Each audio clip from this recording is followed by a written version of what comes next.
Gap up પછી બજારમાં ગતિ વધી, નિફ્ટી 100 પોઈન્ટથી વધુ વધીને 24,700ની નજીક. Bank Nifty flat. Mid cap અને સ્મોલ કેપ શેરોમાં સતત ત્રીજા દિવસે આઉટ પરફોર્મન્સ. ઇન્ડિયા વિક્સ લગભગ 3% ઘટ્યો.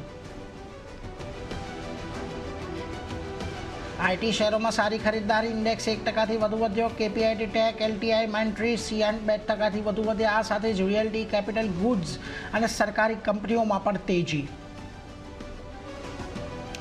મેટલ શેરોમાં જોરદાર ચમક. ઇન્ડેક્સ લગભગ 2% મજબૂત. નોવામાંના તેજીના અહેવાલને પગલે ટાટા સ્ટીલ લગભગ 4% વધ્યો.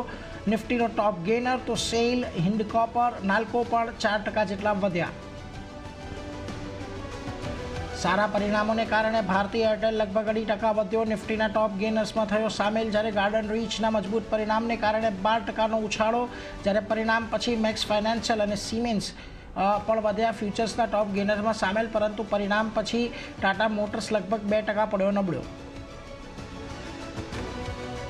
MSCI ગ્લોબલ સ્ટાન્ડર્ડ ઇન્ડેક્સમાં ફેરફારની જાહેરાત. કોરોમંડલ અને નાયડાની ઇન્ડેક્સમાં થશે એન્ટ્રી. ત્યાં જ સિપ્લા, ઇન્ડસ ટાવર, અલ્ટ્રાટેક, ગ્રાસીન અને વોડાફોનનું વધશે વેટેજ. તો HDFC અને ICICI બેંક, ઇન્ફોસિસના વેટેજમાં થશે ઘટાડો. 30 મેથી થશે એડજસ્ટમેન્ટ. મોંઘવારીના પગલે સારી ખબર. 6 વર્ષના નીચલા સ્તરે પહોંચી રિટેલ મોંઘવારી. એપ્રિલમાં CPI મોંઘવારી 3.34%થી ઘટી 3.16% થઈ. ખાદ્ય અને ફૂડ કિંમતોમાં ઘટાડાથી મળ્યો ફાયદો. RBI જૂન પોલિસીમાં રેટ કટની વધી શકે છે શક્યતા. આજે આવશે નિફ્ટીની કંપની આઈશર મોટર્સના પરિણામ. 20% વધી શકે છે નફો, જોકે માર્જિનમાં જોવા મળી શકે છે મામૂલી દબાણ. ત્યાં જ્યુબિલન્ટ ફૂડ્સ, બર્જર પેઇન્ટ્સ, વાયદાની 9 કંપનીઓના પરિણામ પર પણ રહેશે ફોકસ.